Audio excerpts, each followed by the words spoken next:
Nothing beats a warm, buttery, flaky biscuit. And making the perfect biscuits at home is much easier than you may think. Hi Mindful Moms and Dads, Kristen here. As someone who suffers from a chronic disease, I believe homemade is best, but it doesn't need to be complicated. When it comes to making biscuits, I had to learn how to excel at it because they're my daughter's all-time favorite. So I learned a few tips and secrets from my Southern friends, and I'm gonna share those secrets with you today so that you too can have perfect biscuits. So let's put on our kitchen capes and make perfect biscuits.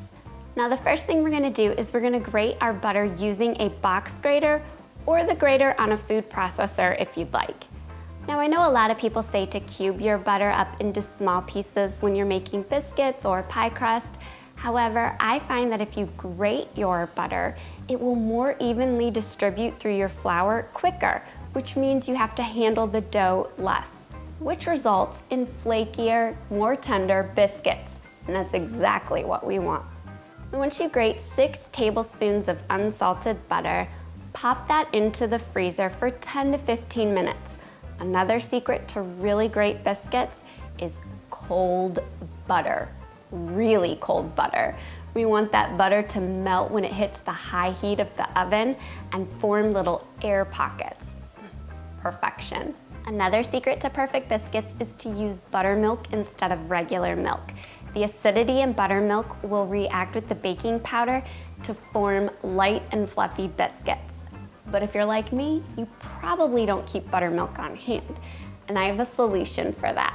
To a mixing cup, you want to add in 1 teaspoon of white vinegar or lemon juice, and then you want to pour milk of any variety up to the 3/4 line marking. I'm going to pop this in the fridge for about 5 minutes just to get nice and cold. And now for the biscuit dough.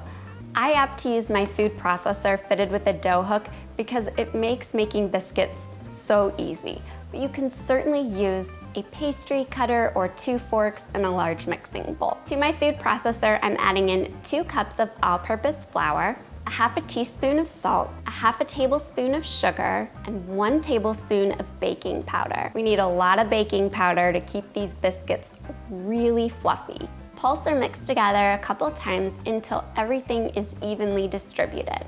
Grab your chilled butter and buttermilk, and then you want to add your butter to your food processor. We're going to pulse this 3 to 4 times just until the butter is distributed throughout the flour and it's about the size of peas. Pour your buttermilk into the food processor and pulse just 3 to 5 times. Don't overwork your dough. Overworked dough results in tough biscuits. It's okay if your biscuit dough is a little bit crumbly. We're going to turn it out onto a floured surface and use our hands to bring the dough together. Pat your dough down into a 1-inch thick circle, and then using a standard biscuit cutter, which is about 2 3/4 inch in diameter, cut out between 3 and 4 biscuits. Bring the dough together and cut out an additional 2 to 3 biscuits for a total of 5 to 6 biscuits. If you don't have a round biscuit cutter, you can certainly use any cookie cutter that you like, or you can just cut your biscuits into 6 even squares. We're going to place our biscuits onto a baking sheet that's been lined with parchment paper. If you like really golden brown biscuits, you can brush with some melted butter or additional buttermilk before baking, but I'm just going to pop these into an oven that's been preheated to 450 degrees. Yes, 450 degrees. Trust me on the high heat.